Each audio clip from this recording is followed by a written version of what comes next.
Okay.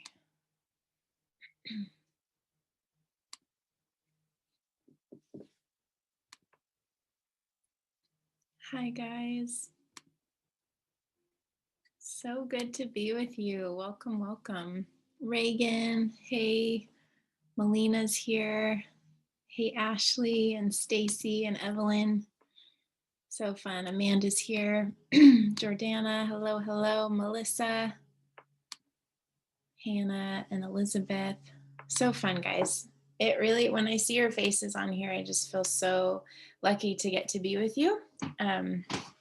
So I want you to know that that's what I'm experiencing on this side. It's truly a gift to spend this time with you.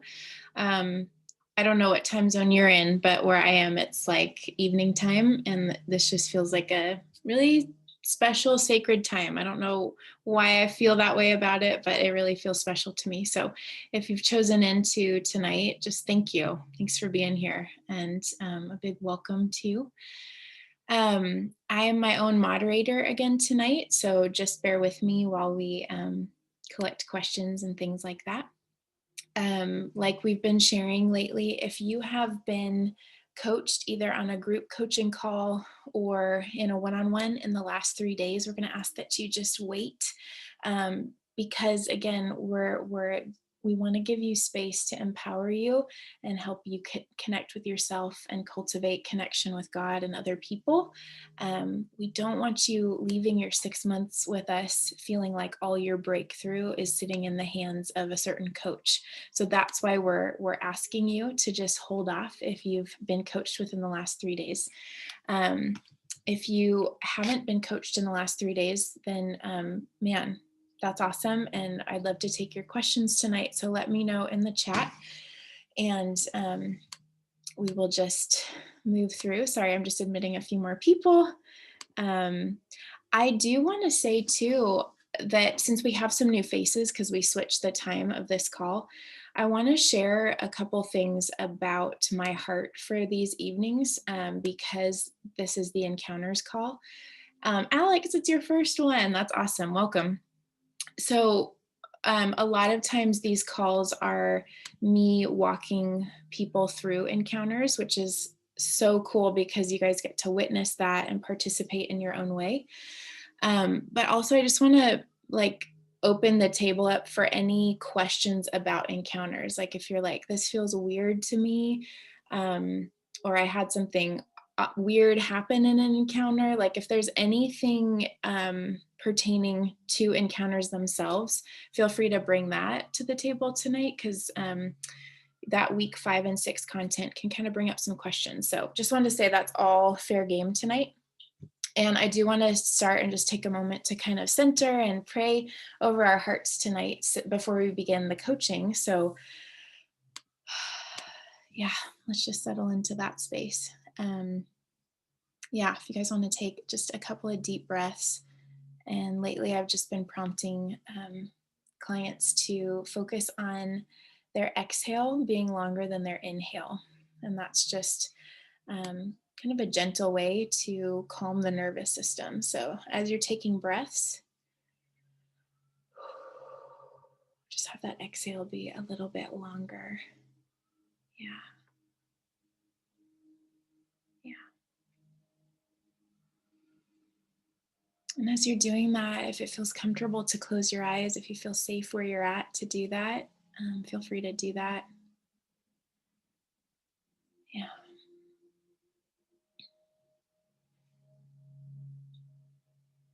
And I'd love for you to just start scanning your day, just the last 24 hours, for something that you genuinely feel grateful for.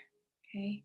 You don't have to force yourself to come up with anything here, but just see what pops up for you. What are you grateful for? Maybe it feels big, maybe it feels small. All of that's good. Yeah.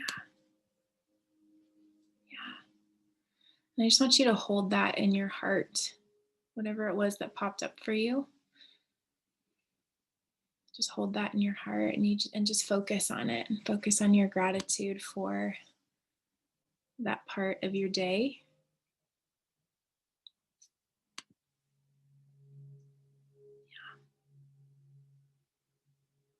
want you to take a couple more deep breaths and relax your shoulders. Just start to become aware of your body. And like I often say, if you realize that you're actually not comfortable the way you're sitting, feel free to adjust.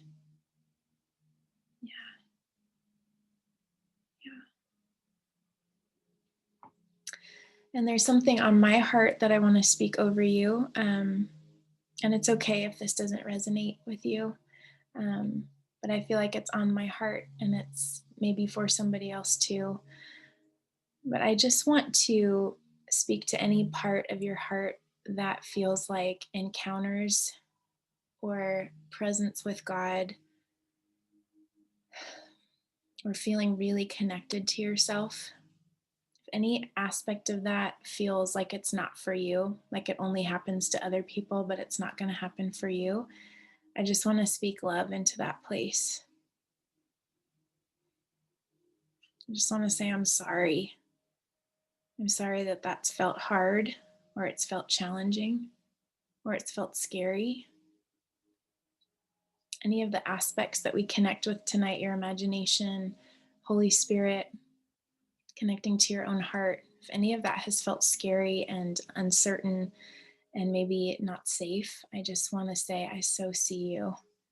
And this is for you too, at whatever capacity you want to enter into. And I just want to say, I honor you. You don't have to be anywhere other than where you are with this tonight. I just want you to know that it's for you too.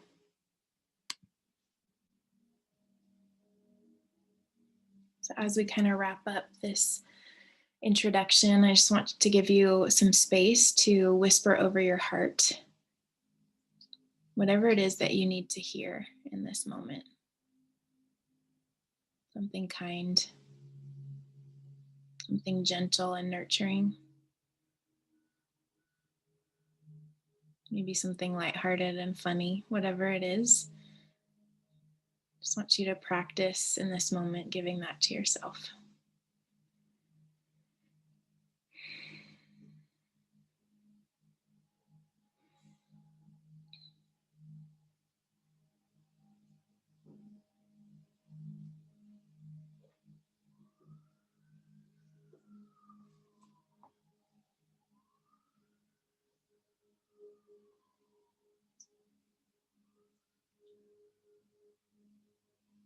Yeah. And Father, I thank you for all the activity that you're doing in each of these lives and how all of that activity gets to intersect here tonight in our fellowship, in our vulnerability, in our laughter, in our tears. I just thank you that you love connection and you created it and you're participating in it with us. And just thank you for that gift and that you give it to us and you receive it back from us too.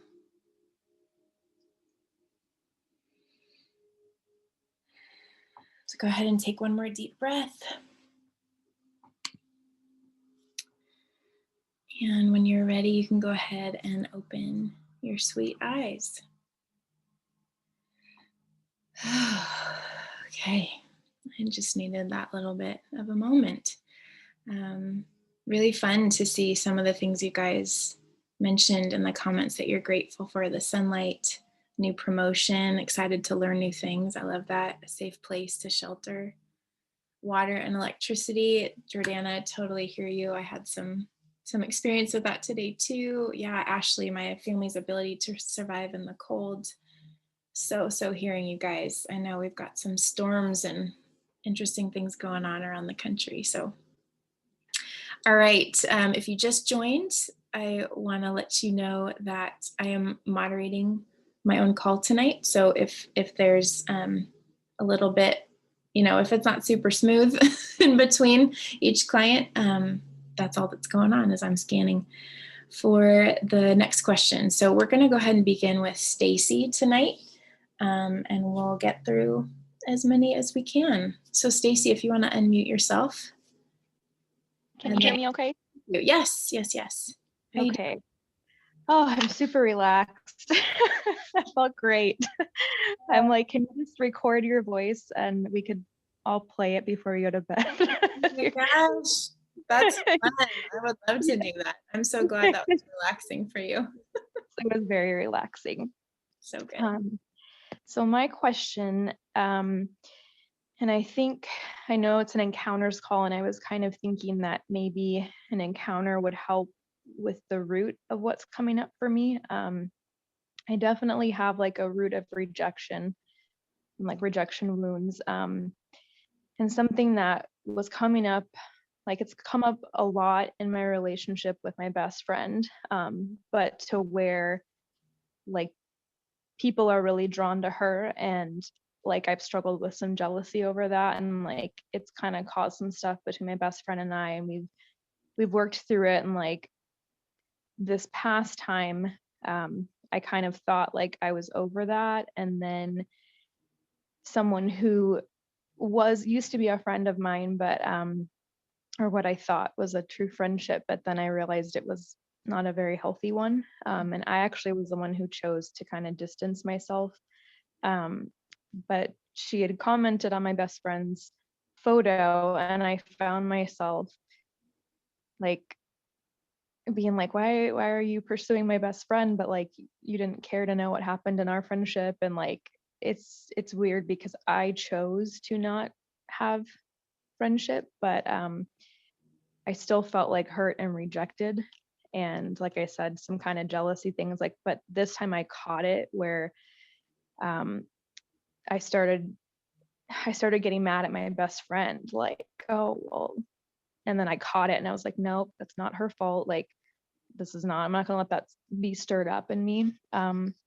But I guess my question is just like, I just want to like not have that there because it's negatively impacting my friendship with my best friend. And she's like, it's the best friendship I've ever had, and she's really healthy, and I want to be really healthy so that the stuff doesn't keep coming up. So yeah, I guess my question, or kind of what I was hoping to do, is kind of explore where that's coming from a little bit and like speak to that on a deeper level. Yeah, absolutely. Yeah, thanks for bringing this. And I really do feel like a softness in your heart of like there's a million different things you could do with that pain that's coming up, and you're like, I'm curious about me and what I need. I think that's really powerful. So I just want to point that out. I think sometimes in the course we're often looking at the people who are further along than us, whatever that means. And really, emotional health comes back to moment by moment, staying with yourself. It's those tiny moments where you choose to pause and consider what's happening inside of you instead of reacting. And so that's a huge win already. So bravo. Yeah. One question before we go into the encounter: when you are experiencing jealousy towards your best friend right now, is there a statement that comes to mind, like you're feeling the emotion, but is there something about you that her interaction with that other woman means about you? Yeah, I think I don't know if I have like a phrase necessarily, but what it always, and it's happened multiple times. Like it happened with a former roommate that like I wanted her to like me, and like we just didn't get along, and she loved my best friend. And then another mutual friend of ours, like I remember um she had a play and my best friend wasn't able to go, and I went, and I like I got her flowers and like wrote her a card, which I wasn't doing it to be like patting myself on the back or anything, but what she got moved by was the fact that my best friend signed the card, and it wasn't about that I showed up or that like I made the effort of flowers or the card. It was like the feeling is it's almost like I get this view of where I'm like standing there and someone's like, "Ugh, like, no, Stacey, get out of the way. Like, we want to get to your best friend. Like, you're the one in the way." Or like, okay, well, if we do connect with you, it's really just because we want to get to this person. Like, almost, this might be a weird analogy, but almost like if someone was like wanting to meet like a musician or an actress or something, and like they're trying to like schmooze the manager or the agent because that's the person they really want to get to. And I feel like dismissed it, and I feel like just rejected and like unwanted, and yeah, like I'm not the one who people want to be around. It's more like I'm in the way, and it's like people just want me to go away so they can get to my best friend. Yeah. Yeah. Yeah, that sounds really painful. And by the way, the notes I'm taking are not secret notes. I'm writing down what you're saying. So I forget to say that sometimes. Like I feel like clients are like, "What's she writing?" You're writing it in your journal. I'm not looking into your soul. I'm listening and so, I figured, yeah. okay, cool. Okay.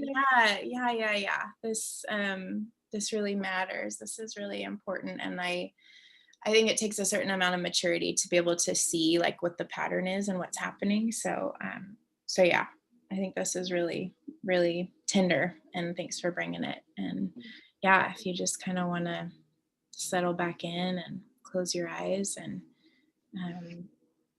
yeah, Stacey, I just want to speak to your heart first. And I say this phrase a lot, but I'm saying it to you in this moment, to you individually and specifically. I'm not here to fix you today because I don't think you're broken. Yeah. There's something you've been looking for. There's love you've been seeking in a certain area. And it's just created a dynamic. But these dynamics, these agreements, these results in your life, they're not who you are. Mm. And so we're just here to bring our combined curiosity today to explore what part is needing love. I'm just going to invite your heart to set down any judgments you might have of yourself about how you're good or how you're bad, how you're right or how you're wrong. Yeah, judgment doesn't transform. Love transforms. Mm. Yeah. So, Holy Spirit, I just welcome you to bring to Stacey's mind the first memory that's connected to this desire to be chosen. And this element where the lie came in that she would be dismissed and used and rejected and unwanted and in the way. Stacey, just any first impressions you get, feel free to share those with me. I think just when you were saying like the first memory of wanting to be chosen, I remember growing up, I did competitive dance, and most of the time it was all girls in dance, but occasionally there'd be like a couple guys who would be in dance, and they'd have some routines where they'd pick like two girls to dance with the guys and do a special like duet type thing.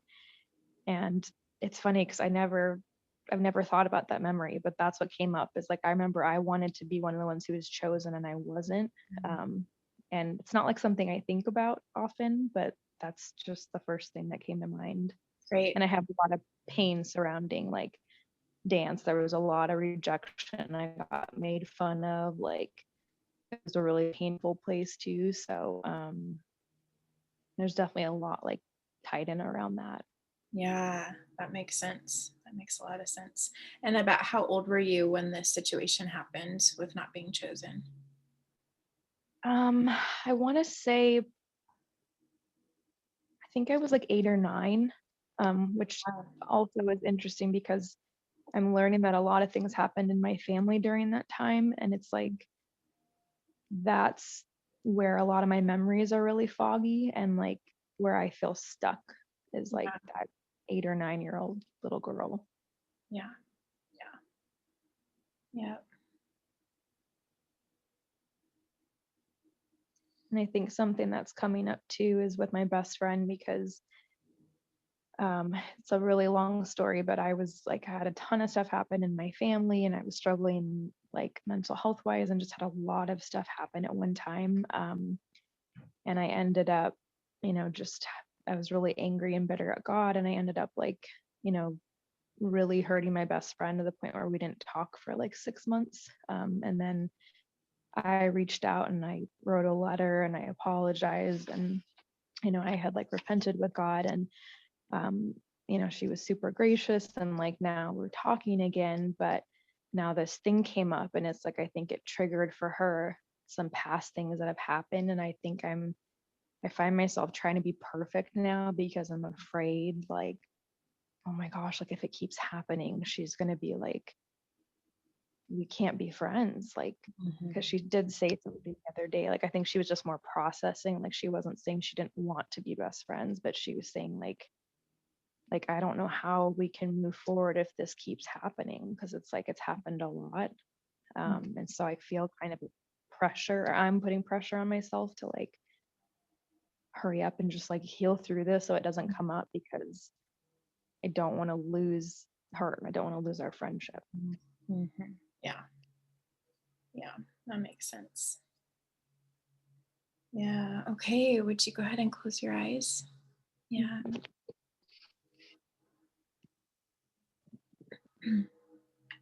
Huh.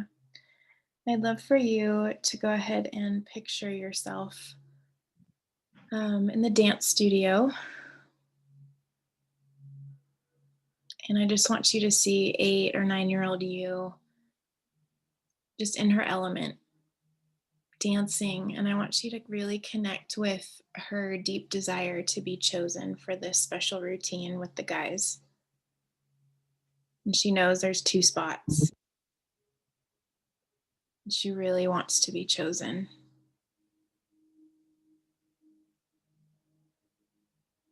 And I want you to tune into her heart. And I want you to translate her heart to me, that Mm, if she gets chosen, this means what about her? mm. That she's special, that Yeah. she actually did something, because it's like if she's chosen, then yeah, that means there's something special about her. Hmm. And I'm going to take a little bunny trail real quick. And if it doesn't go anywhere, that's okay. But is there a parent that you really wanted to be special to that you didn't feel received in that way? Yeah, absolutely. My mom, I thought for a long time we were really close, but learned just really that I was trying to be like her. And I realized that so many of the things that she wanted for me, they actually weren't me at all. And just there was a lot of control and manipulation. And I tried really hard to please her. And um, when I started to kind of disagree with some things or started to say, oh, I'm going to do things a different way, made her really angry. And I was really afraid, like even as an adult, I was afraid to quit acting classes because she wanted me to be like a famous actress or singer or dancer. Mhm. And I enjoy all those things as for fun. But it was like to her, if I wasn't using those things to make money or to be famous, it was like there was no point in it. Yeah. Um, and I wanted to be special to my dad too. Like my dad is really kind and he's like tender and soft, but he was just really passive and like not emotionally engaged at all. So kind of both parents, to be honest. Yeah. Yeah. That makes sense. And when you think about um, your desire to be special to mom or to dad, is there one that's uppermost? And it's okay if there's not. Just curious. Um, well, I think it's right now I don't have any contact with my mom, so and my dad, I like God was restoring our relationship, but he's struggling with some addiction stuff right now, and I was being like really codependent, so I've kind of had to take a step back a little bit. But I would say my dad, but it's almost like it feels embarrassing for me. Like I don't know, that's just the word that comes up. Like it feels embarrassing to think about. It's like I've always wanted to be like daddy's little girl, but like even saying that, I'm like embarrassed admitting that. It's like, oh my gosh, it feels so little kiddish or something. Yeah. Yeah. Yeah. So with your eyes closed, I want you to kind of picture yourself holding the reins of our conversation. Okay. You've been holding them the whole time, but I just want your heart to come into alignment with that I'm facilitating and I'm with you in this, but like you get to be led by Holy Spirit, and you get to say yes or no. So just connecting in with your heart, I'd love to hear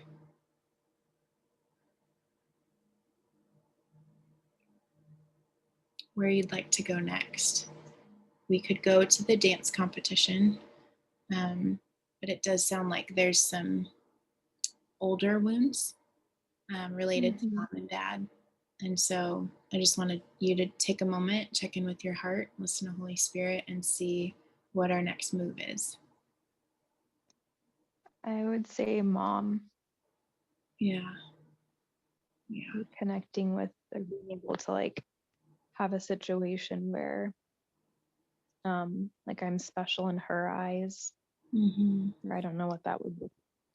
Yeah.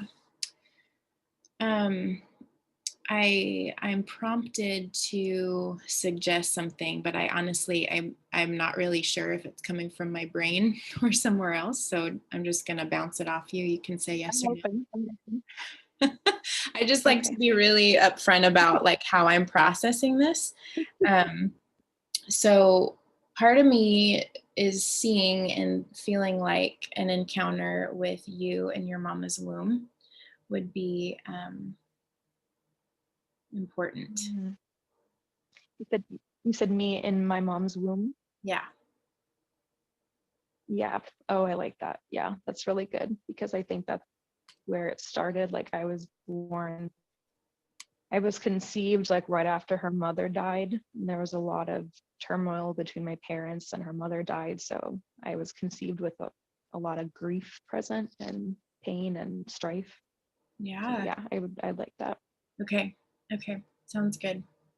So just keep me in the loop of pictures and words and impressions you're getting. Nothing is off the table or weird. So yeah, that's how we'll move forward in this. Okay. Am I supposed to be on here? I thought Sammy and Spencer were coming on, so I'm just not sure if this is the right place. I'm sorry. That's okay, Heather. Yeah, this is the Encounters call. And so Sammy and Spencer on Thursday nights. Oh, I'm so sorry. Thank you. That's okay. You're welcome to stay if you'd like. Yeah. Thanks. I will leave just so you guys can have your time, but thank you for letting me know. No problem. So is it tomorrow at 5:30 Mountain Time? Okay. At 4:30 Pacific. So yeah, that sounds right. Okay, thank you. Well, you're welcome. Bye. Bye. That's funny. Awesome. I was like, your voice sounds different, Brie. That was great timing. Yeah. Love that she spoke up. That's amazing. I would have normally probably just hid and been like, what's going on? I love that she spoke up. I know. Okay. Me too. I would have been super confused and just stayed there. That's awesome. All right. You finding a new spot? Okay. Oh, I'm just looking for my phone charger, but I can get old. Okay. Awesome. So yeah. So yeah, just go ahead and settle back into yourself. And yeah, I think the lightheartedness is a really good way to settle into yourself. So and just kind of start focusing on your breath again, just those long exhales.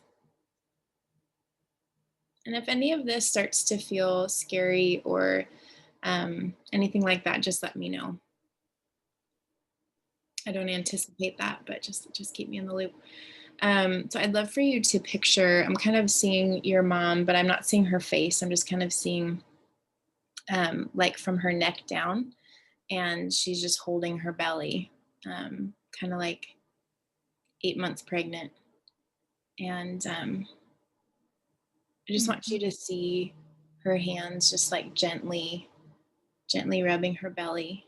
And I'd love for you to connect in with the fact that little you is in there.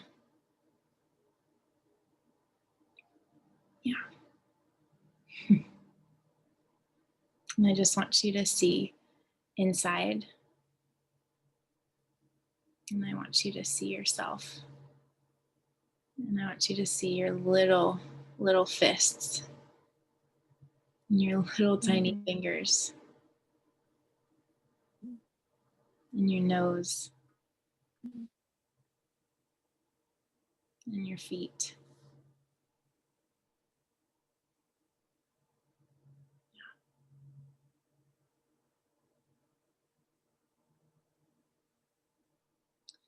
And I'd love to invite Holy Spirit to bring to your imagination how we are going to pour love all over this baby.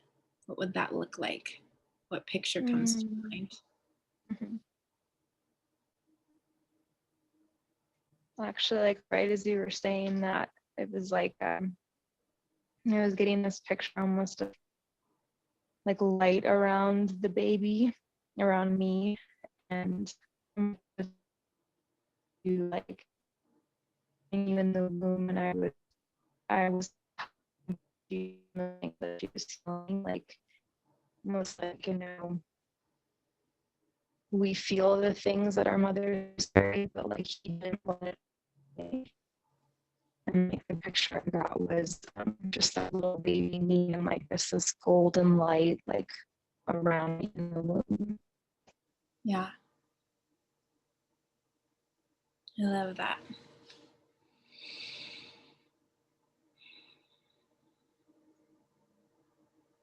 Yeah. So just see that golden light all around you. And I want you to see it emanating all the way through to your mama's hands. Yeah. And I almost have this sense that Holy Spirit is like whispering to that baby, like her identity, who she is, what she's coming for. And so I want to pause a moment and see if you can hear any of that in English. And it's okay if it doesn't come in English words, but just connect into that moment. Well, actually, came to mind is I had a dream that was it wasn't my child, but she was like had this golden light, like she was like almost illuminated, I guess, and I said her name, and it's like, yeah, I said her name, and she like lit up with this like cute little giggle and like this smile, and she started singing. It was like her saying she knows her name, and like that's why she lit up. It was like she knew, this little lady knew who she was, and she was like so joyful. She's like, I know who I am, just this little baby. I love that. Just absorb that for a moment. Absorb the emotion that comes with that.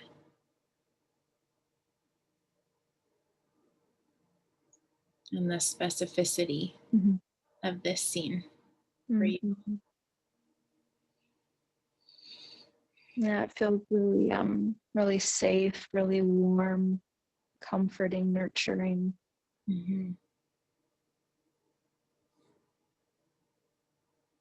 Yeah. Yeah.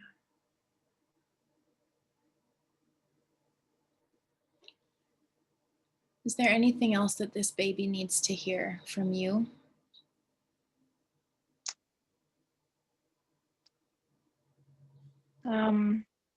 I think that she's wanted. Yeah. And not wanted for what she can do, but just like wanted for who she truly is at like a core level. Absolutely.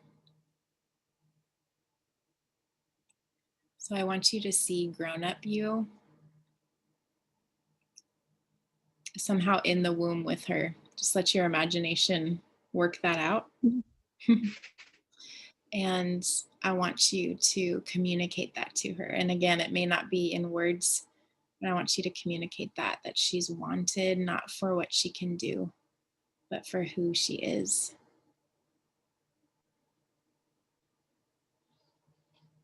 Mm.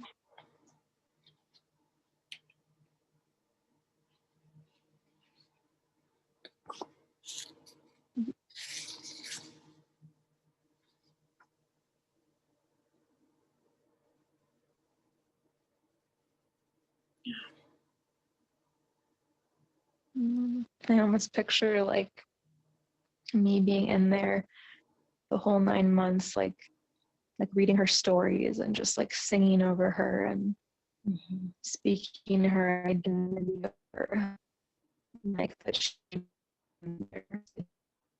Yeah. rejected from her. It's like it's like I get to be that for her. It's like I get to be that nurture and comfort that she was lacking at that time. Yeah. Absolutely. So while you just kind of keep absorbing that scene, I actually had a poem picked out to read over you guys tonight, but it so goes with what you're picturing here. And so I'm going to read it now. And again, this is for anybody who wants to receive this, but specifically, Stacy, for you too. So you can just go ahead and absorb this. This is called The Loved Infant. Oh. Yeah. Observe. She has no idea how each kick of her foot, each grasping finger, so moves her mother, so floors her father. Her finite mind only starting to tick, her involuntary movements, each simply escape. Nothing about her is planning to please, but there she is, pleasing ever the same. She is an object of rapt awe and soft wonder, unasked affection, unsought adoration. And she won't remember this even at all. See her start to dance as she grows taller, head bobbing to music, fleshy bending and wobbling. She, with no idea how, all delight on each face.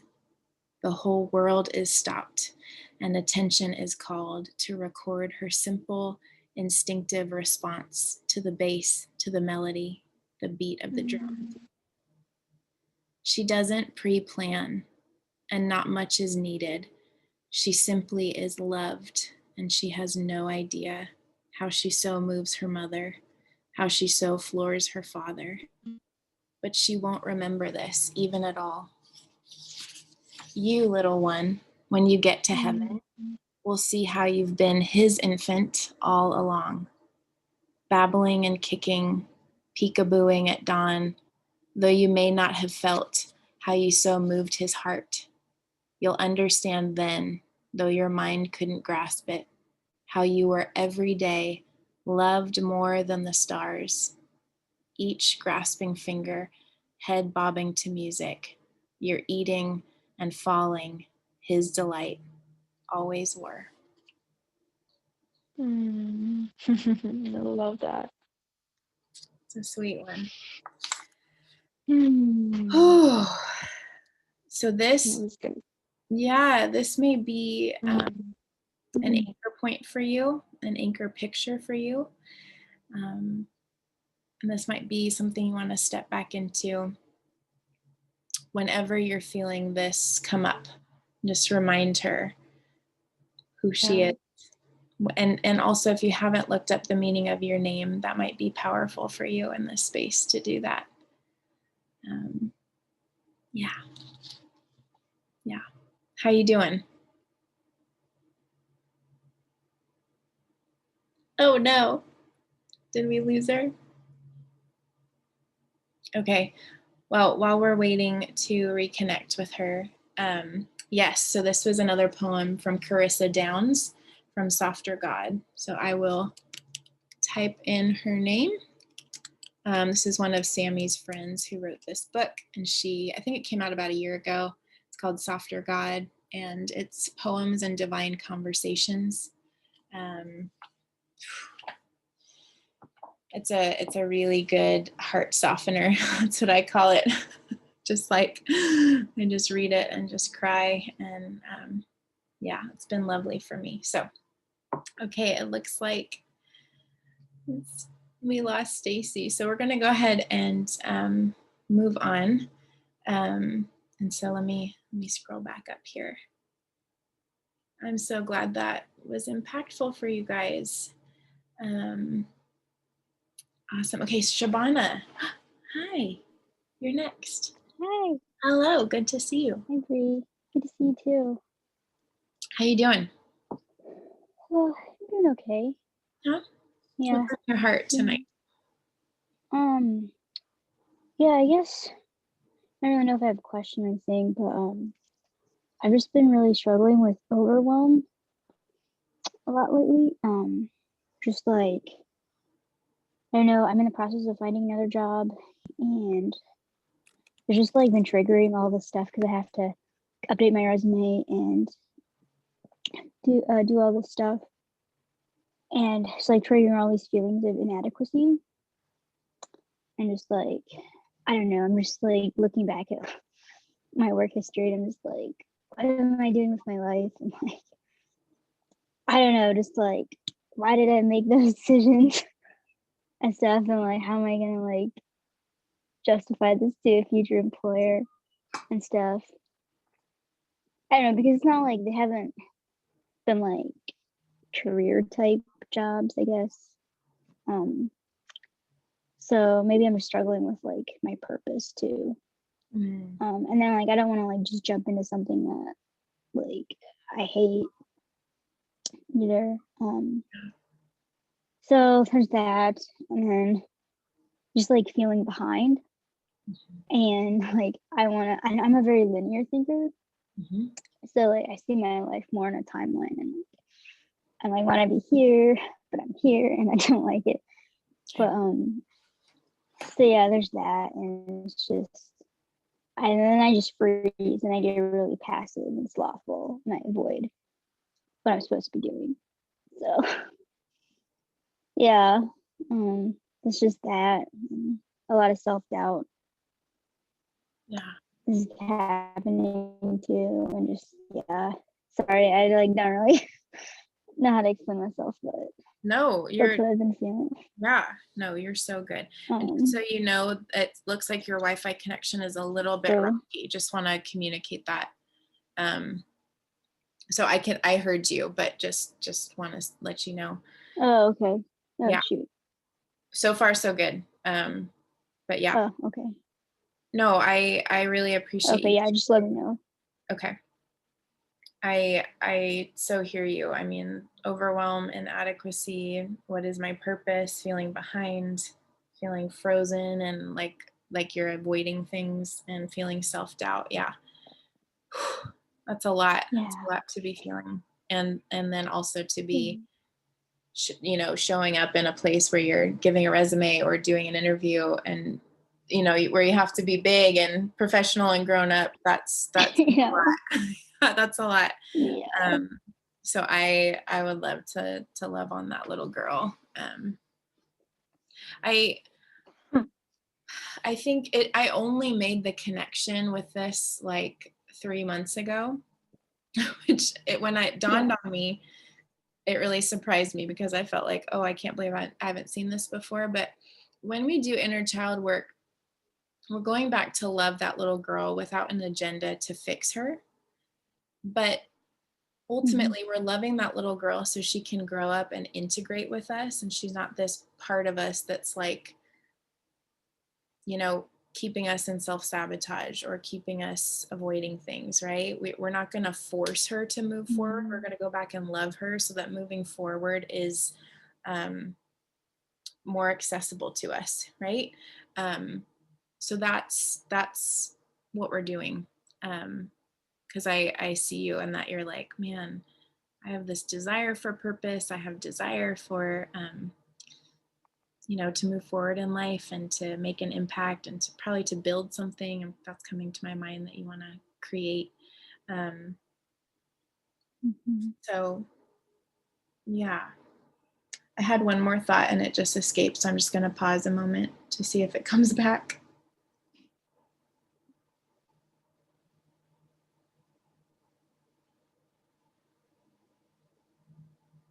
Okay, I'm just going to let it go. Okay. Yeah. Would you like to start with an encounter? Is that what you'd like to do? Um, okay, yeah, we can do that. Did you have something else in mind? So that's totally fine.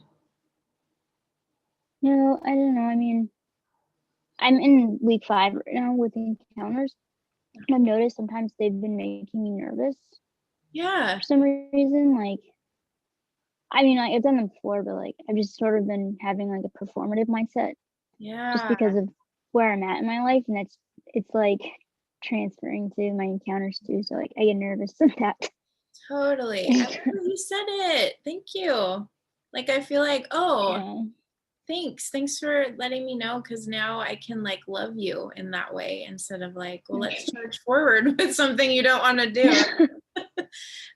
So cool. An encounter can still be on the table. Do you want to dive into any of that fear or performance that you're feeling in encounters? Yeah, we can do that. Okay. Okay. Yeah. And I just want to acknowledge too that it is a really big deal that you're sharing this in front of a group. There are quite a few, there's several comments already in the chat of people who can really relate to and identify with what you're sharing. So you're not alone. And I think sometimes in our course we get so used to like being vulnerable in these group settings that we can almost forget it's still a big deal. Like that vulnerability matters every single time. That vulnerability is a gift every single time. So I just want to say that to you that the nervousness you feel is so valid, and I honor you for being here and for asking a question tonight. It's a big deal. Yeah. Thank you. Yeah. Have you felt nervous with encounters on your own and with someone else, like whether you've been one-on-one coached or group coached lately, or is it just in one of those settings? It's usually not as anxiety inducing if I'm just myself on my own. Yeah. I know like obviously like in big groups I get more nervous, but I do better like in a one-on-one Yeah. encounters, but there's still nerves. Okay. Yeah. Mm-hmm. And if you were to give those nerves a voice, like if you were to translate that into English words, like what is that nervousness saying? I guess it's just like maybe fear of like failure or fears of rejection that are at the root of that. So like fear of judgment too. Mm-hmm. There's a lot of fears. Mm-hmm.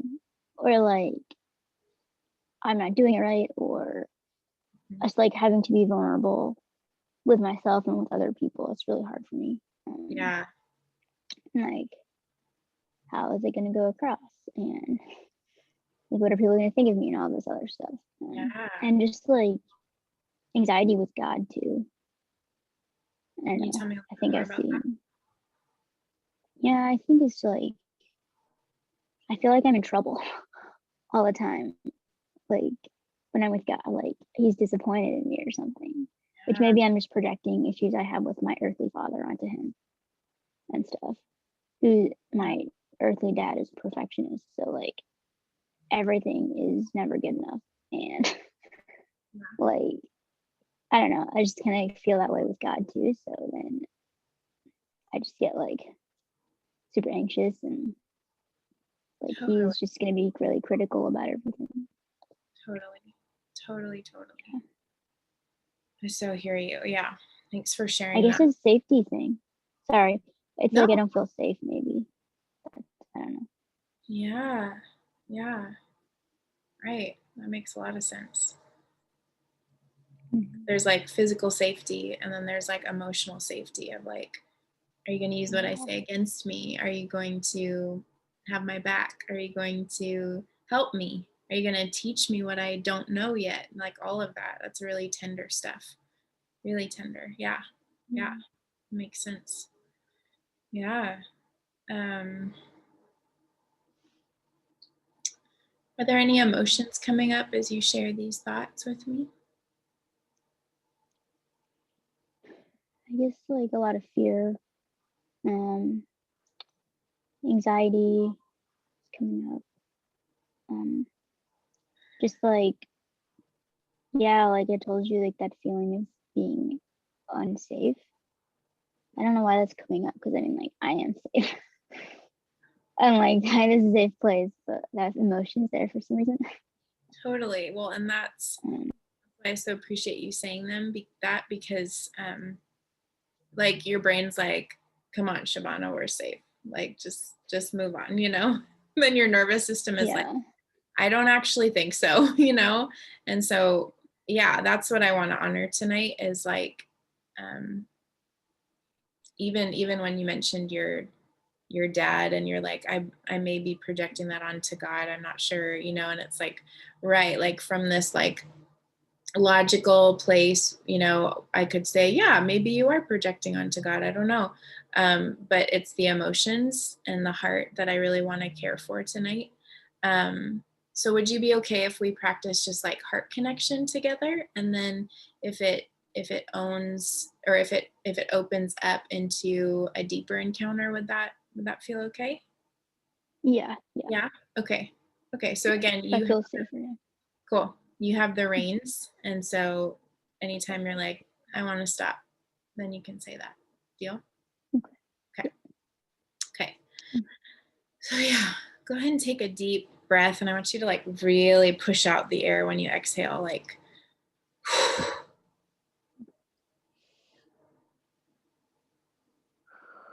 yeah. Yep.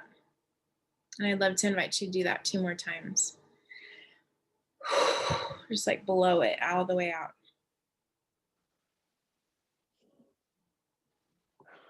Yeah. Yeah.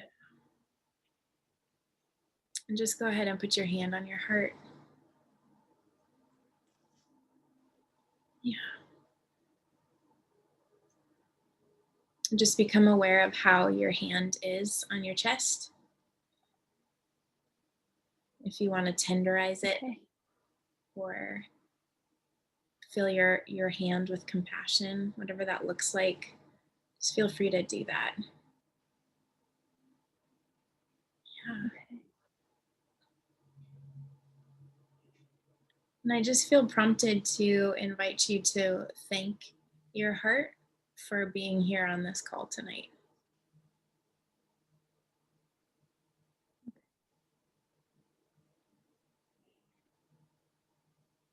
Yeah. Just want you to tell her thanks for being brave. Thanks for being brave and for coming to this call.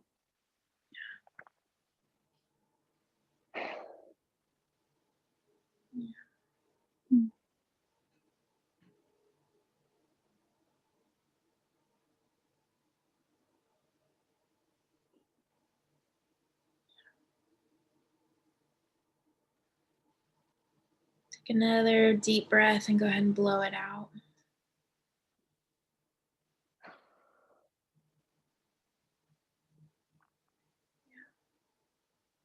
In Shabana's heart, I just want to let you know that I'm not grading you tonight.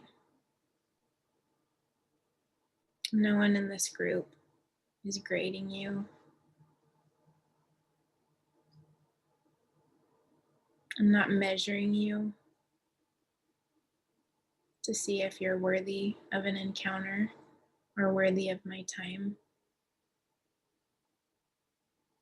We don't have to end up in any certain space tonight. And I feel so much compassion for your little girl. And all the fear that you're feeling around your career and around your purpose. Just acknowledge that. And I'm not here to rip anything away from you.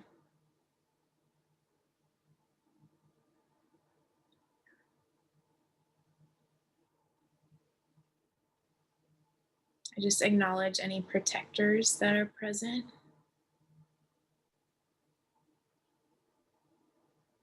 Any protectors that have prompted you to hustle and to perform and to get things right and to not make mistakes. I just want to say I see you. I'm not making you leave tonight because I know you've served Shabana and you've brought some safety and stability. But I would like to step past you, protectors, so that I can pour some love in Shabana's heart.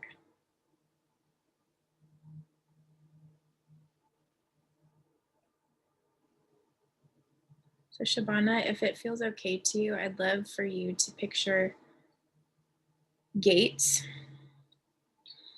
in front of your heart, and they're beautiful gates.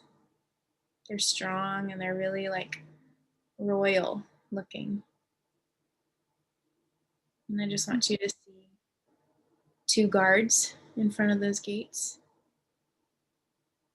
And me and Jesus are walking up to those gates and we're laughing and we're teasing each other. And we're just so full of compassion for you.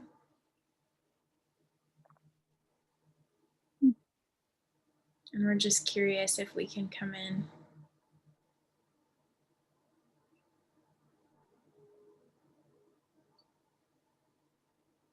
Would that be okay? Yes. Okay. I just want you to see those guards signal each other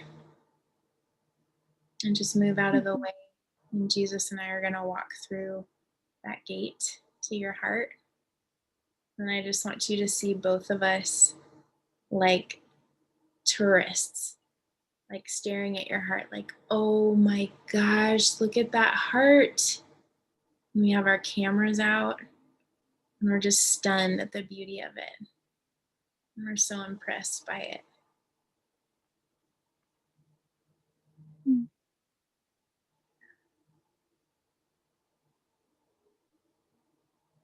And we've got love for your heart.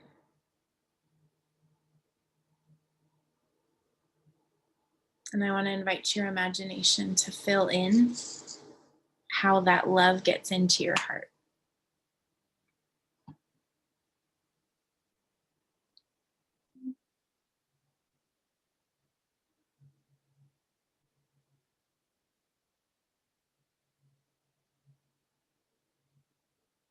Mm.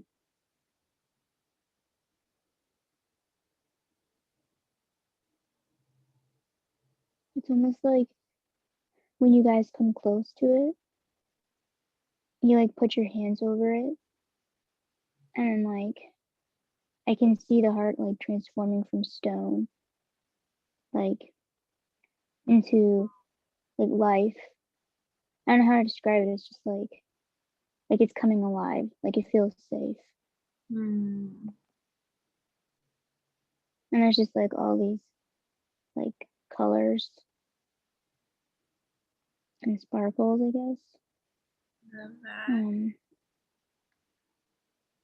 Yeah, like it just feels like you can feel Jesus really close to it, Yeah.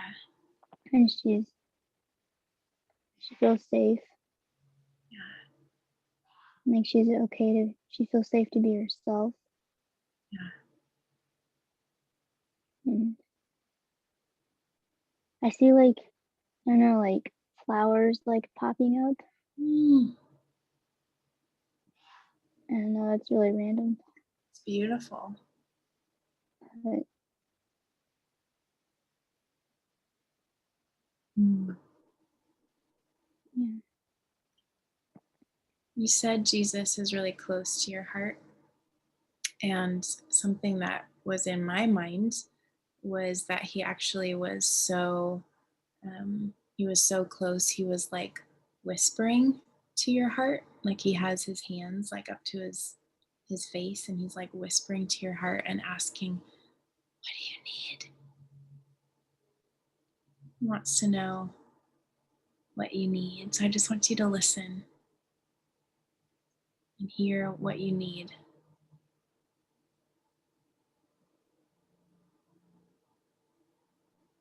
She needs hope. Did you say hope? Yeah. Yeah. Yeah. I just want you to see Jesus's countenance as you say that to him. She needs hope. I want you to see his eyes of compassion just brighten because he knows hope. He'd love to introduce you to hope. Mhm. Did you have another thought you wanted to share? It's okay if you didn't. No. Okay.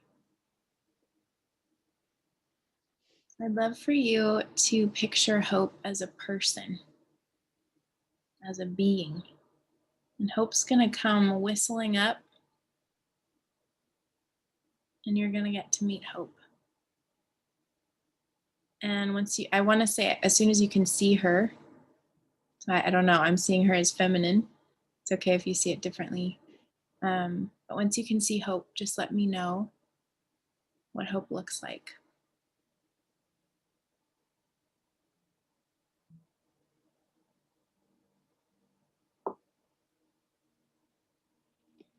Um, yeah, I'm seeing like a young woman, um, kind of like misty, I guess. Like it's not really definitive, Mm, but her body's like misty, I guess. But she has like a really big smile on her face.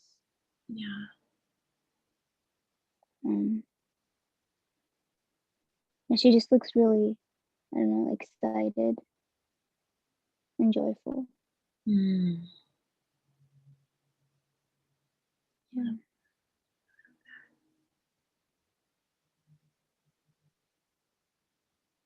so I kind of saw Mm. Jesus wink at hope and kind of like nod her to come closer. Mm-hmm. And again, that's just the picture that popped in my mind. It doesn't have to be what you're seeing. I just wanted to share. And just want you to take a moment and listen to hope. Hope's going to speak to you and share with you and give of herself to you. Just any impressions you get from that, just let me know. She's coming over to me and she put her hands on my heart and she says, "Hello. I've been waiting for you." Mm, And she says that I've disconnected from her for a long time now. mm, And she wants to come back in. mm. She says I've just been going too long without her. And she knows how much I need her. Mm. And she understands why I disconnected from her. She knows the things that have happened in the past Mm. to make me feel that my situation was hopeless. Mm.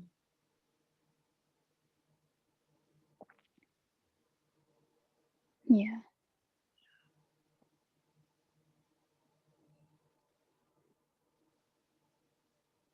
Would you like to invite her into your life? Yes, I would.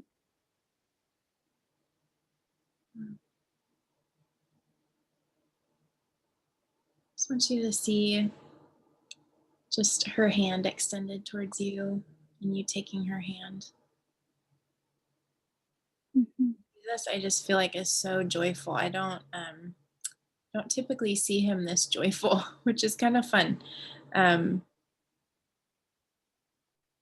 Just that he's not concerned about you. Like he's so excited for your life. You're not a problem to him.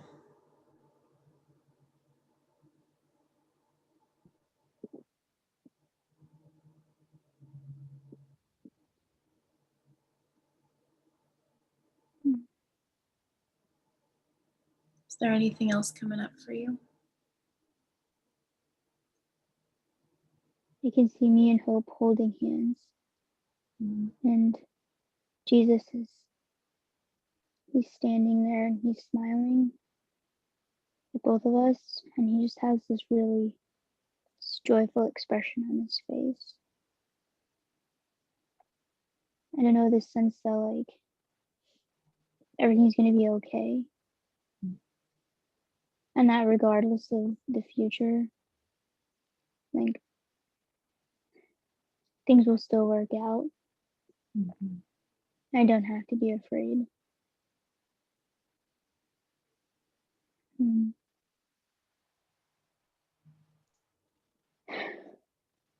He says that he'll be with me.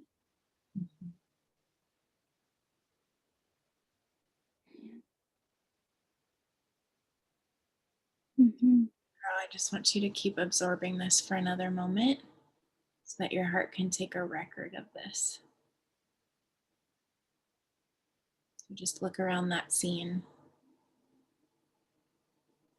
and just make note of colors and emotions and the expressions on Jesus's face and how you're feeling in this moment.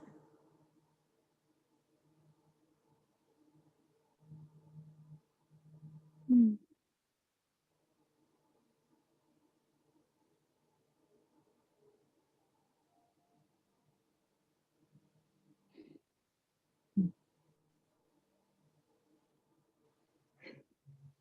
Yeah.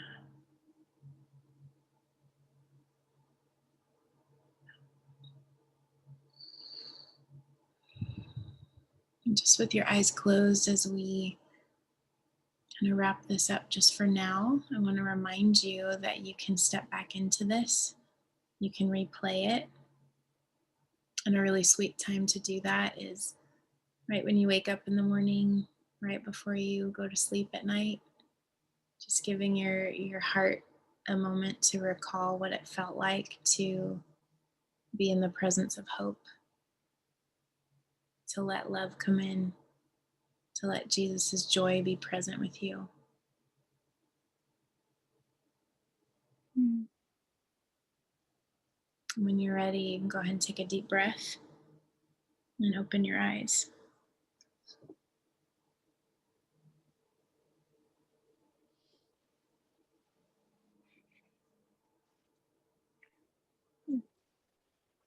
How you doing?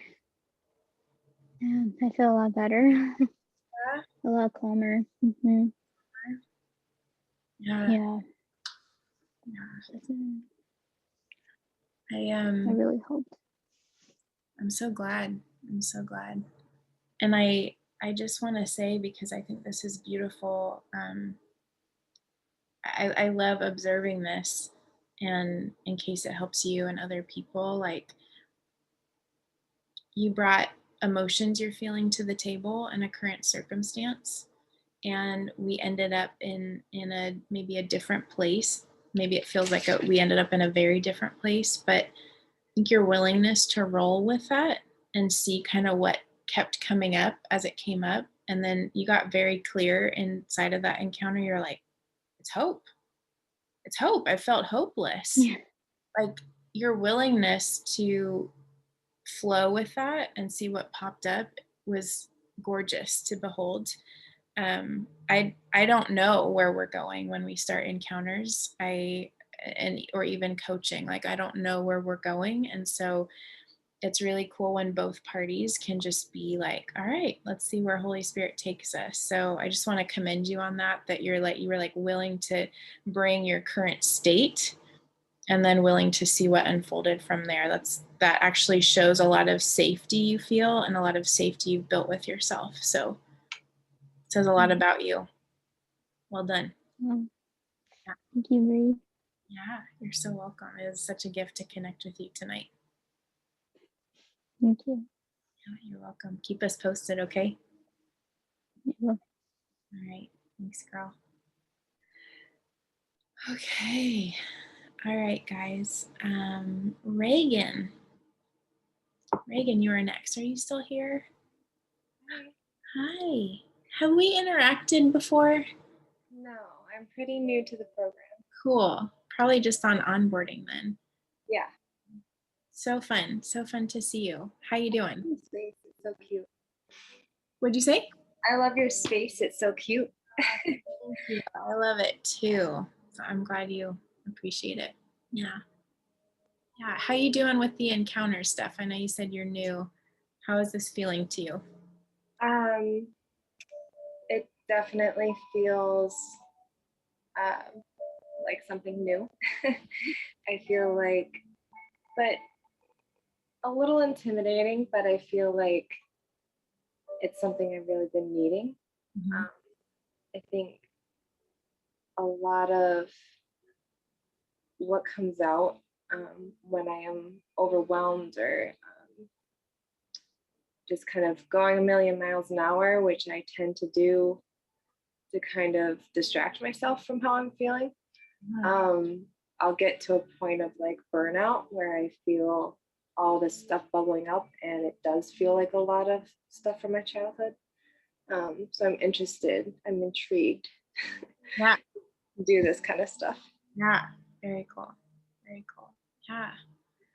Well, do you want to share more about kind of that overwhelm or that bubbling up that's happening? Or is there a certain aspect of that you wanted to zero in on? There's a lot. So on Friday, I got in a car accident. And I forgot to call the police because the other lady involved was yelling at me the whole time.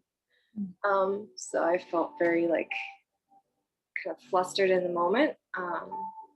So like we don't have a police report or anything, and she did file a claim against me. So that's kind of just sitting in the back of my mind, like what's going to happen with that.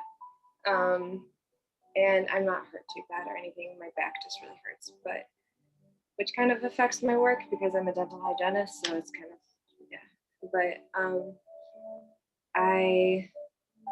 and then not yesterday, I woke up and my phone was just like not working, like not responding to anything. Long story short, I spent from 6 a.m. to 6 p.m. trying to get it fixed, and this is what I'm stuck with for now. Little prepaid phone, so that's fun. I pretty much only have the contacts that I have memorized. So. And I got stuck by a needle at work today, so I had to go get tested. And then I missed my therapy session because I was doing that. So I could really use this right now. Yeah. Yeah, that sounds like a lot. Yeah, I feel like, oh, sorry. No, go ahead. No, I just feel like the main thing that's bothering me is I was talking to my parents about it, trying to figure out where to go and what to do and everything. And I actually ended up going to the wrong place, which is in a bad area. I live near Chicago, and uh, ended up at the right. But I'm hearing an echo back at me. My parents weren't very helpful in that, like they were helpful, but like we we kind of had a big like disagreement, and I feel like there has been a lot of tension lately. I feel like growing up, I was like the really, really good kid who always like strived to be good and do what was right and just like live within the lines and live within a certain box, because my brother acted out so much. And I heard the arguments and the yelling and why he was getting in trouble and all these things. So I thought, kind of like, I need to just, Own a business? You're going to want to hear this. If you own a business, you need Next Insurance. That's Type your YouTube. business, select your plan, pay online, and just like that, your business is insured. Okay, I'm playing Ocean in the background. That's life. Okay. Yeah, just like a lot of the time I felt like I was meant to be like the peacekeeper or something, and I would try to be like the voice of reason, but I would be told like, don't talk. Like, it's not your place. It's not your time to talk. Just like, we'll handle it. And I was already a pretty like shy kid, quiet kid, so I kind of retreated more and more over time. And I just feel like I was really, really good as far as like just behavior and being like a good Christian girl for a long time. And then up until a certain point, I did some things that disappointed my parents, and they started looking at me differently. And I think it just really confirmed that feeling of conditional love. I'm like, I have to be good enough to be loved.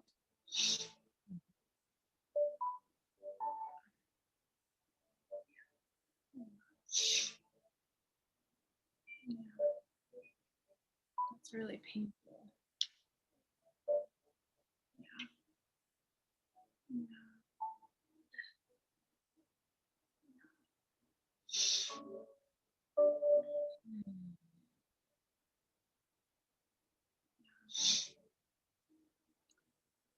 I hear a desire in you to really connect with unconditional love inside of all this.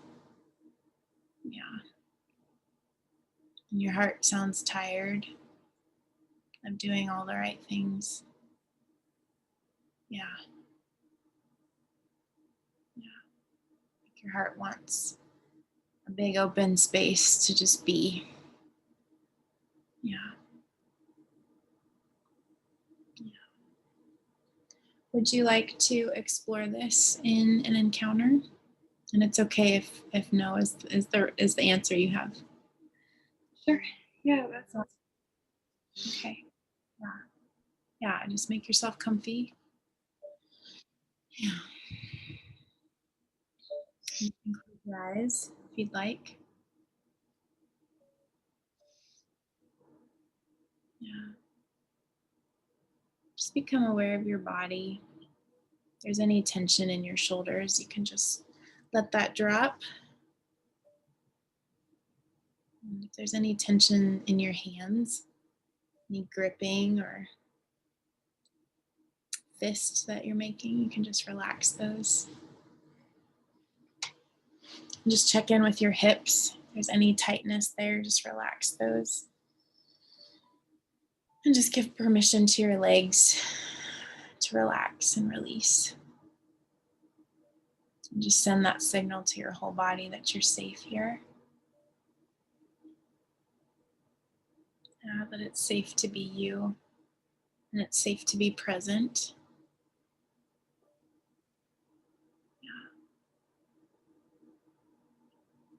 I'd love for you to go ahead and put your hand on your heart.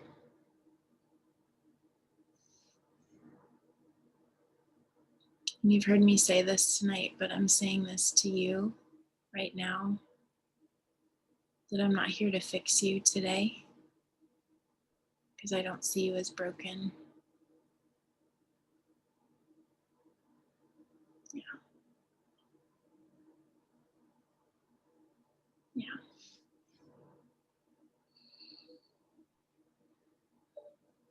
Yeah. Yeah.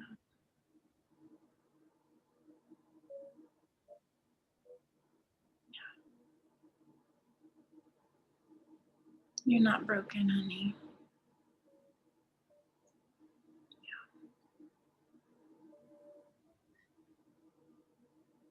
Mm.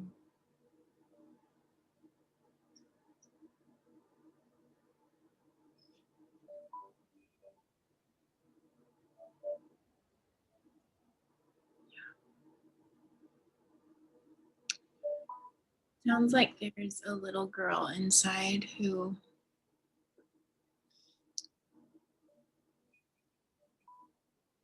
came across this idea at a really young age that if she was just good enough, then she could be safe. And if she could just stay connected to the people around her, then she'd be safe. Does that resonate with you? Yeah. So Holy Spirit's going to bring to your mind just a picture of that little girl. And when you can see her, just let me know.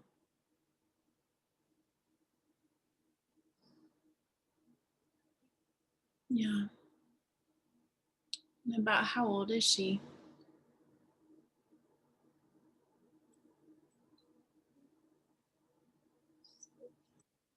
4 or 5. So tiny. Yeah. Yeah. Yeah. 4 or 5 is so little. I just want you to see her.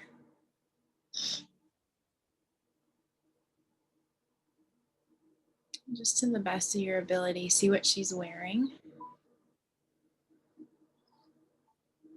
And see where she is.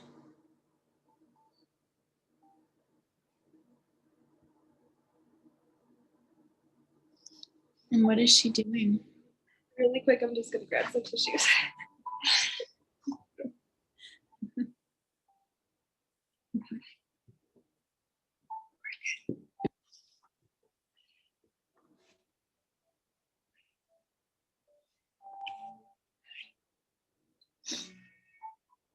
Yeah, so just as you picture that little you who's about 4 or 5 years old, I'm just taking note of what she's doing. She's dancing around the living room. Dancing around the living room. I just want you to tune into her heart. And when you have a sense of what she's feeling and what she's thinking, just let me know.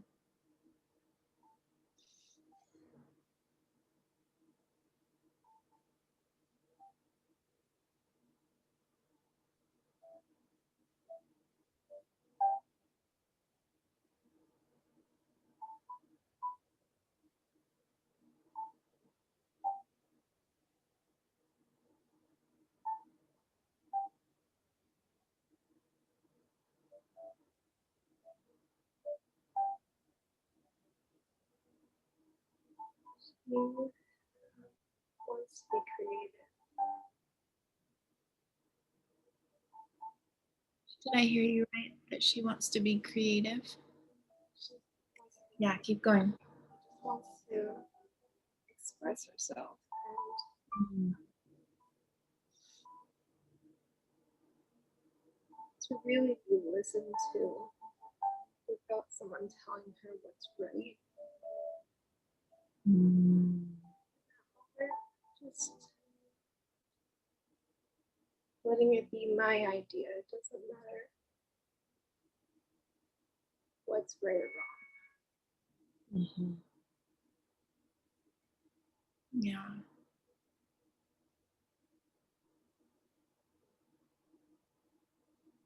So I want you to see grown up you stepping into that scene. I want you to see grown up you just sitting down and just delighting in 4-year-old Reagan, who wants to express herself and be creative, not be told what to do, and to have her own thought about something.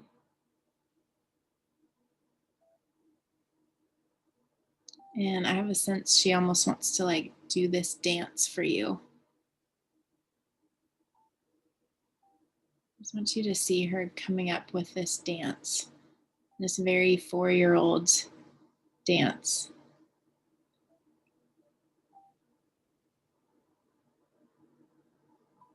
And I want you to feel how she is so connected to this is the best dance she's ever done. And she loves her body and she loves being present in this moment. And she feels so connected to herself.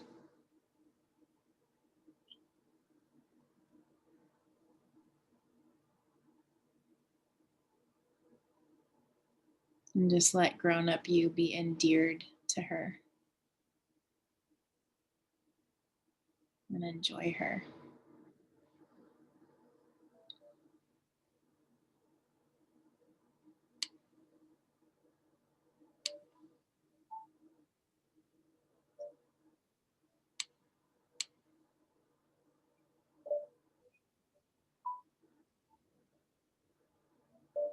And she's still dancing.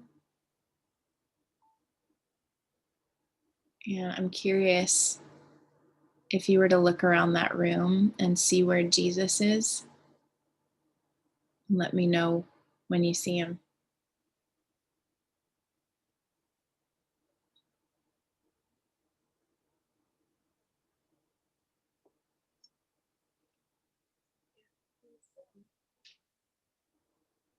He's just kind of standing in the doorway, Yeah.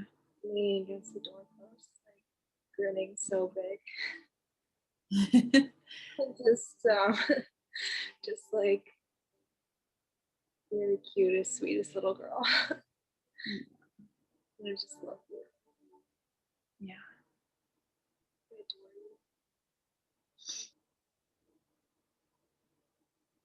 adore you. So I want grown up you to just invite Jesus to come sit next to you and watch 4-year-old Reagan just dancing it up. So free, so present. Just enjoy that moment.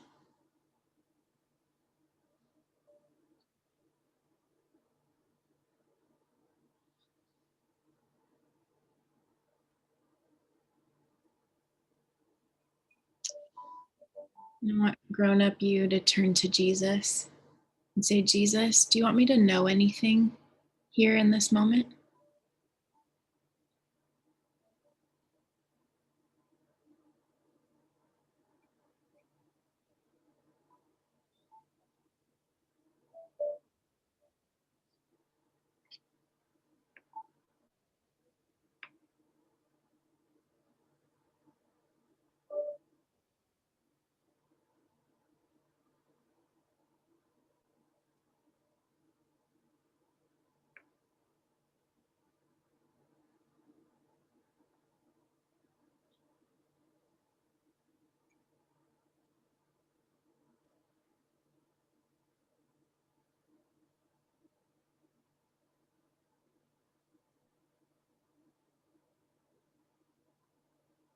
If you're getting a sense of anything and you feel like sharing it, feel free to share. And also feel free to just keep it to yourself too.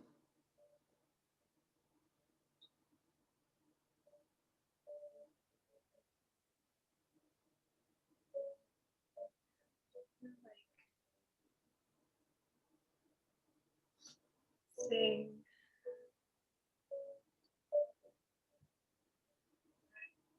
please continue to sing over me and delight in me, even when the Peace world and is calm. trying to make me. Oh, I missed that. Can you say it a little bit louder? I'd love to hear. Yeah, I feel like he's saying that he continued to sing over me and delight in me, even when the world tried to make me cold.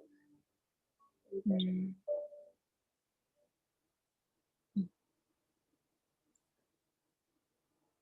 Wow.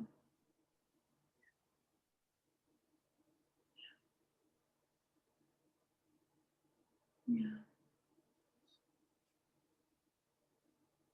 Just let your heart take record of this moment and those words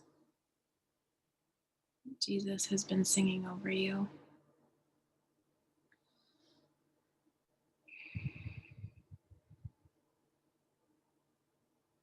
Just feel free to bask in that. Know that this is a space you can come back to again and again and again. This is available to you at all times.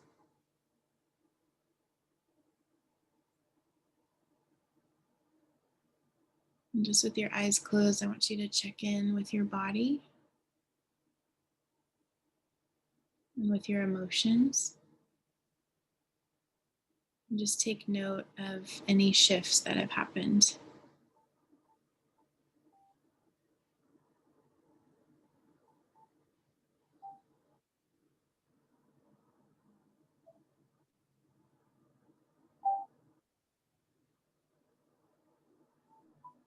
How are you doing on the inside? A lot lighter.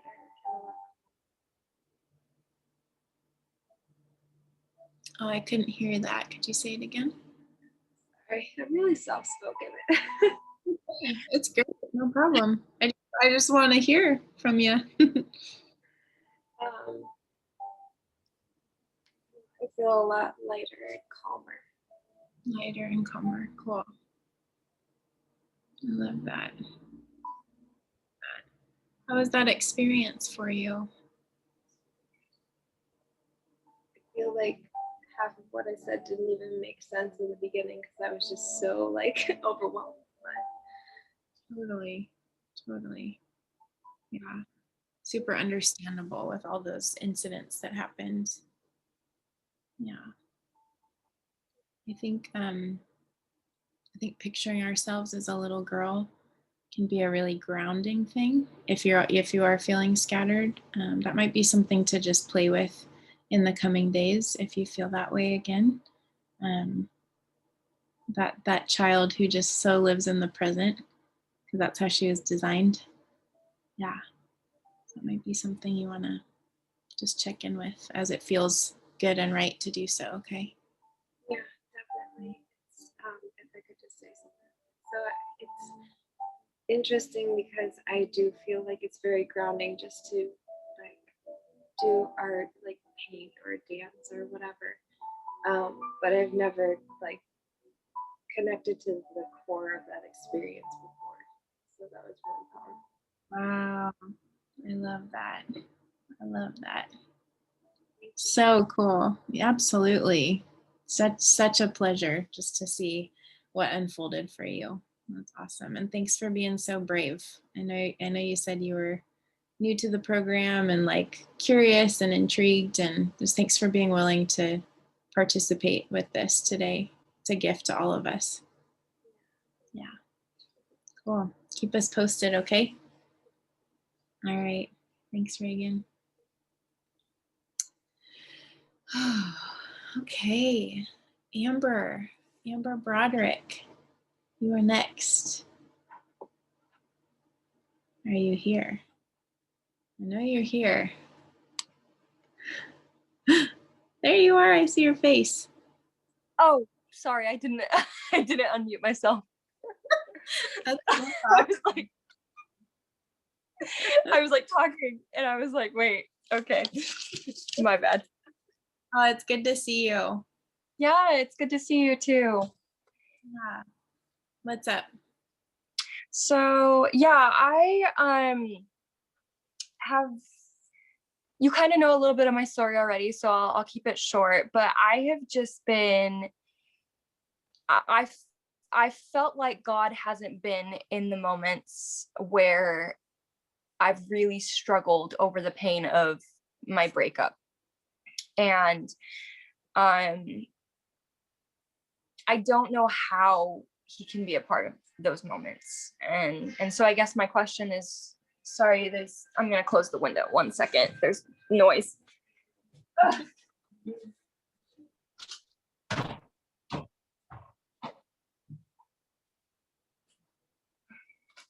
There was, yeah, just a lot of noise.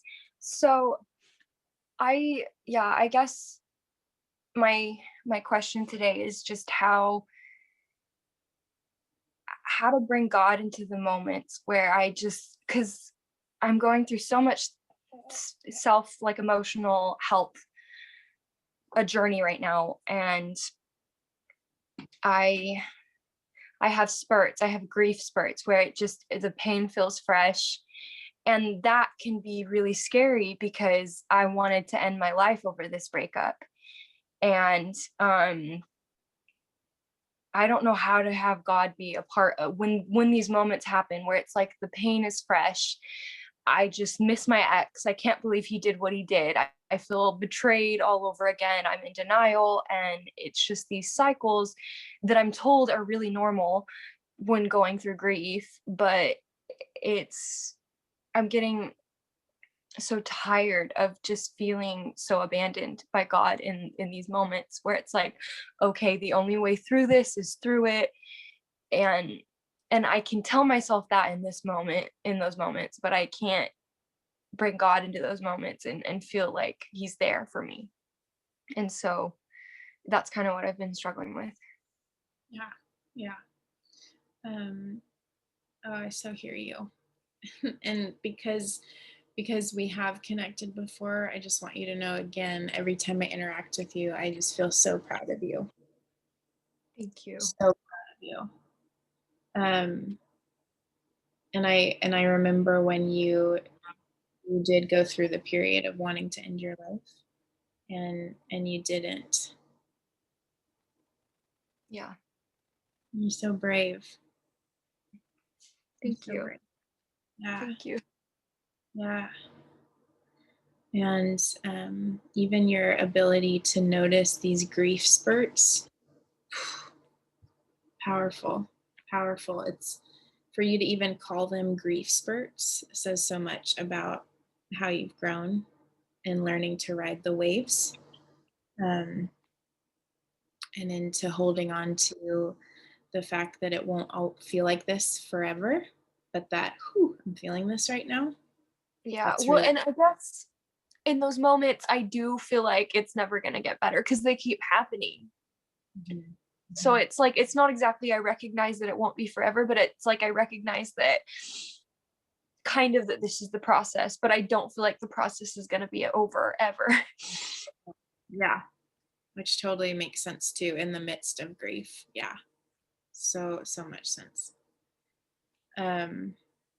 And I think it's really brave and really honest for you to say, I'm feeling abandoned by God. That probably doesn't feel good to feel, or put that language to it, but I appreciate your honesty in that. And I'm curious if you're feeling abandoned by God in the memories of what went down in your relationship with this man, or if you're feeling abandoned in the present as you grieve the relationship.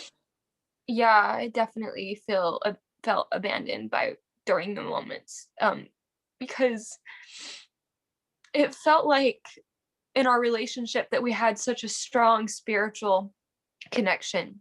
It was so based on spirituality for me because I wasn't super physically attracted to him in the beginning, but like emotionally, spiritually, I was just so drawn to him. And so it felt like God was in the process of us even being together. And then the relationship ended and it felt like God was gone. And I've since learned that there was a lot of, stepping into the savior role with my ex-boyfriend. He's stepping into this role of the savior, saying, I'm never going to hurt you. I'm never going to do these things, saying all these big grand promises. And I recognize that he's promised a lot of things that no one can promise, just because the nature of us being humans, and, saying, I'll never hurt you, I'll never leave you. And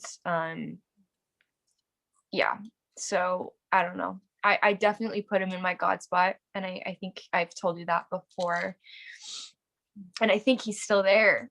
And I still have moments where the pain is just so horribly fresh, where it's like, I miss him. I can't believe he did this. And, he ghosted me. He did all these things he said he wasn't going to do. And he completely ignored me, shut me out. So yeah, I don't feel like God's been a part of the process of the breakup at all. Yeah. What would it have looked like for you for God to be involved in the breakup? Like, what's your heart wanting from God in those moments? I just wanted peace. And I wanted to not feel so worthless. I felt so worthless.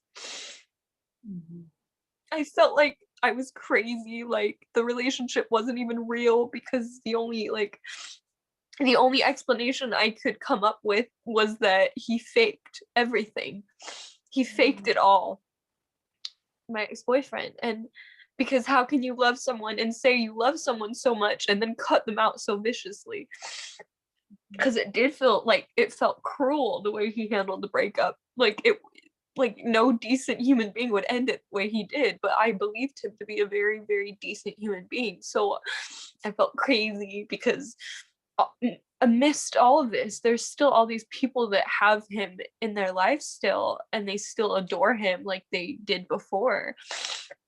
Yeah, I felt crazy. I felt like there was no peace, like this was all fake, and I want all these people to dislike what he did, but yet they're still choosing to have him in their lives. And I was in the hospital. That made me feel more crazy. I mean, I knew I needed to be there. I knew I needed to be in the hospital because I knew that I was getting bad. But and I guess it's not fair to say God hasn't been in the process, because I feel like there has been moments where he's there, but they seem so fleeting, and yeah, I guess that's a long answer to kind of that question. I want you to settle into your heart right now,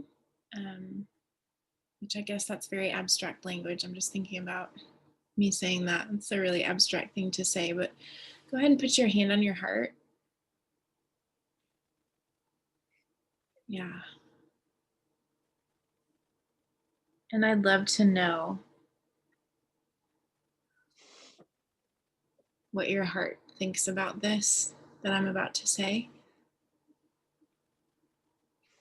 What is the opposite of abandonment?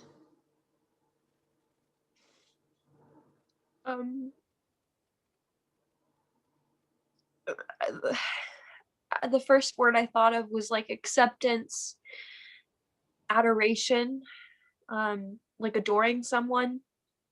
I felt really adored in my relationship until I didn't, and everything goes back to the relationship, I think. But acceptance and just wholeheartedly embracing someone for who they are and where they are.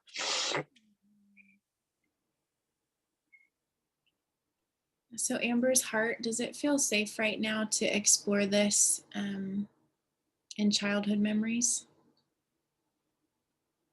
Yeah. Yeah. So Holy Spirit's going to bring to your mind a memory of where this fear around being accepted, being adored, or going without that first came in. Okay.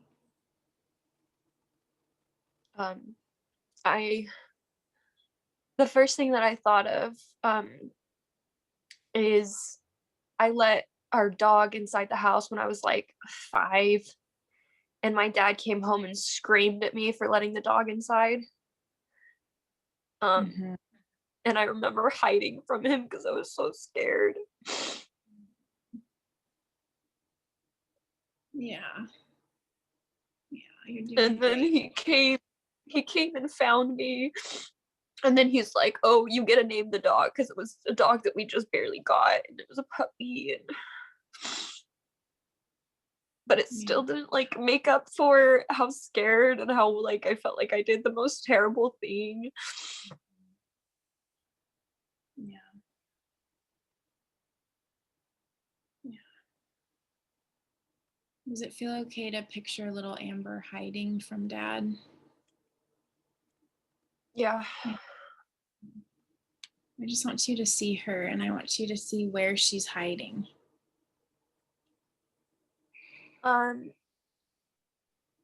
We had like a couch, a big living room. We had like multiple couches in the living area. It was like a big house, and I was behind the couch, one of the couches. Yeah. So I want you to see her behind the couch. Yeah. Yeah. Is she hugging her knees? Yeah. Yeah. I want you to tune into her heart where she's afraid to be punished. She's afraid to do something wrong. She's afraid to be rejected. And she feels like she's going to be left because of her actions. She didn't know any better. She didn't know any better.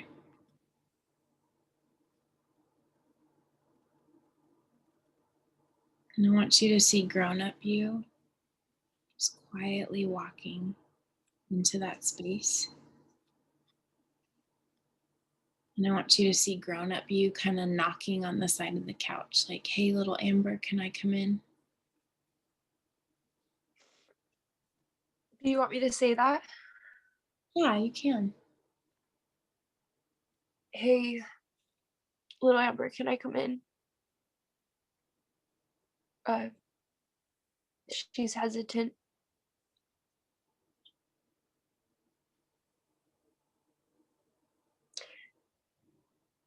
We've built like a little more trust. I feel like I've built a little more trust with like little me, but she's still hesitant.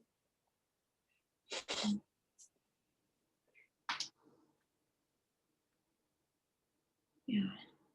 Just let her know that's okay. I can stay right here. That's okay. I can stay right here. Yeah.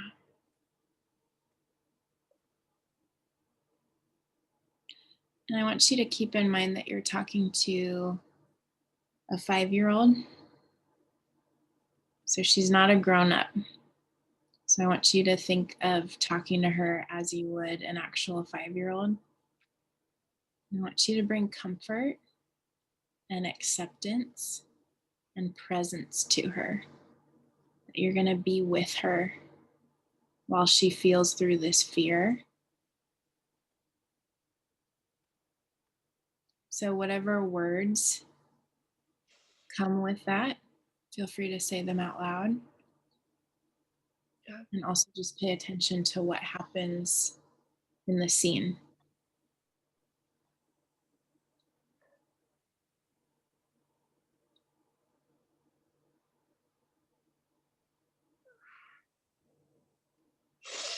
Little Amber. Oh gosh. You didn't know you were doing anything wrong. In fact, what you were doing wouldn't even warrant a huge response, even if it was something wrong from a loving father.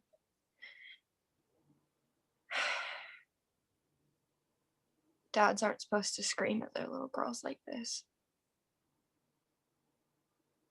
Not when you don't know better.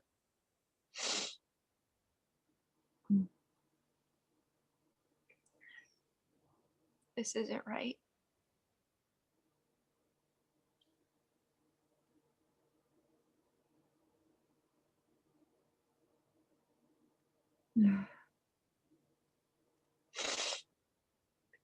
I don't know how else to comfort her. She's just, I can remember coming out from beneath the couch because my dad was like, oh, you get to name the dog now.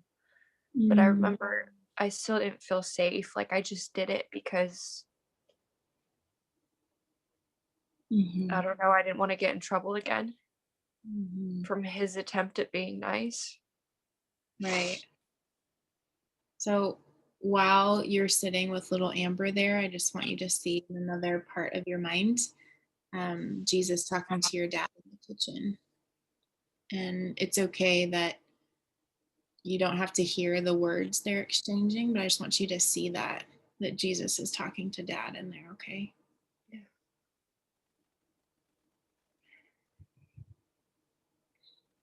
And I want you to let little Amber know that Jesus is talking to dad and that she doesn't have to fix this.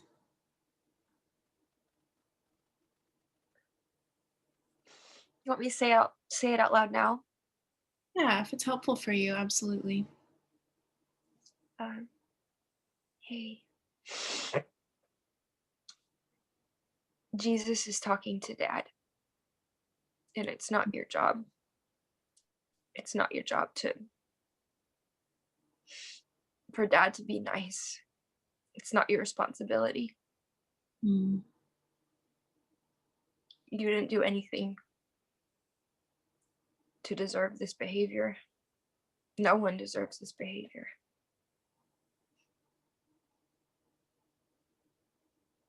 You just wanted to play with a puppy. You didn't want the puppy to be outside. It was your first pet.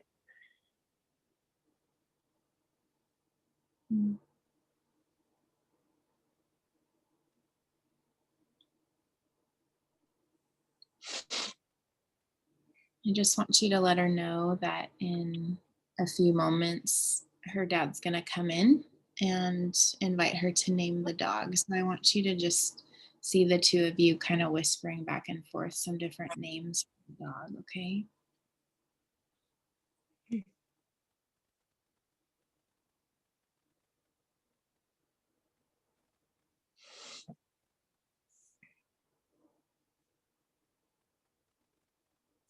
Even the name I picked wasn't even what I wanted. I just picked a name that I thought my dad would like. So tell us the name you wanted to name the dog. I don't know, probably would have been some Disney princess name like Cinderella or Good. Ariel. Yeah. Would have been, I named her Anna because that was a name that my dad had discussed might be her name.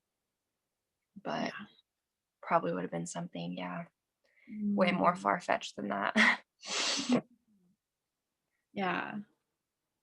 So I want you just to give her permission to name that dog after a Disney princess. Okay. Name that dog. It would have been Cinderella, probably. I love it. Yeah. I love that. What she wanted. So I want you to feel dad walking back in the room, and Jesus is with him, and Jesus understands him, and little Amber does not need to understand him.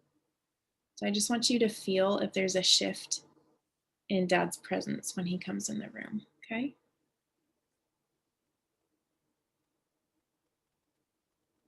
Not necessarily. because my dad used religion to shame me growing up. Yeah. So religion didn't actually really feel safe until I moved out of the house. Yeah.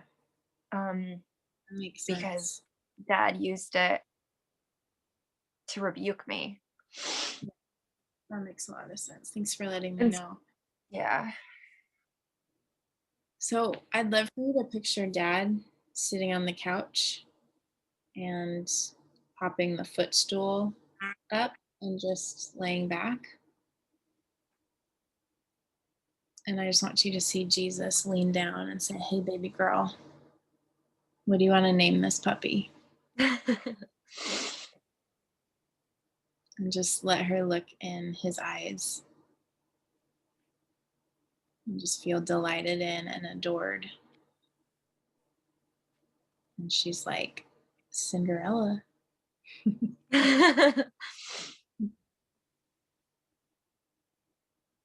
And then I just want you to see grown up you and Jesus take little Amber by the hand, one on each side. And you guys are just going to all go outside and play in the backyard with the puppy, okay? Yeah.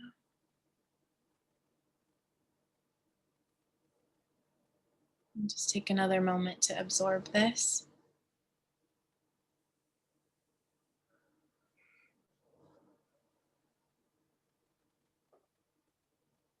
And before you open your eyes, check in with your body and check in with your emotions and let me know how you're doing in those areas.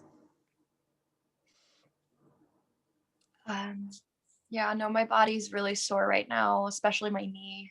I got knee surgery 2 months ago, so it's still healing. So yeah, natural for it to be sore, but it hurts, especially today. Like, I don't know what it is, but I woke up and it was just aching. Yeah. And emotion wise, I feel safer. Mhm. I've had to disconnect Jesus from my dad to like ever feel safe with Jesus, Mhm. or God. Yeah. Yeah. That's fair. That's so fair. Yeah. And thanks for letting me know about that. Yeah. When you're ready, go ahead and take a deep breath. And you can open your eyes. Oh gosh. That was so sweet from my viewpoint. I really appreciate you being willing to walk through that. You've always been so willing to be seen and known in this space, and I just really respect that. And I love how, like, again, like it happens often in encounters, like we start with a present emotion or we start with a present circumstance and we end up at a memory. And I think you said you hadn't thought of that memory before, is that right? Well, as like a memory that has to do with me feeling abandoned in my relationship. Gotcha. Okay. Like I would have never put those two together because I remember that, but yeah, not as like a memory to be abandoned and to not be chosen. I don't know. So fascinating, because if I knew the catalog of your memories, I wouldn't have chosen that one either. So it's just cool that your willingness and your openness to the process allowed that memory to come up and have some love poured into it. Really cool. Yeah. Did you have any final thoughts you wanted to share?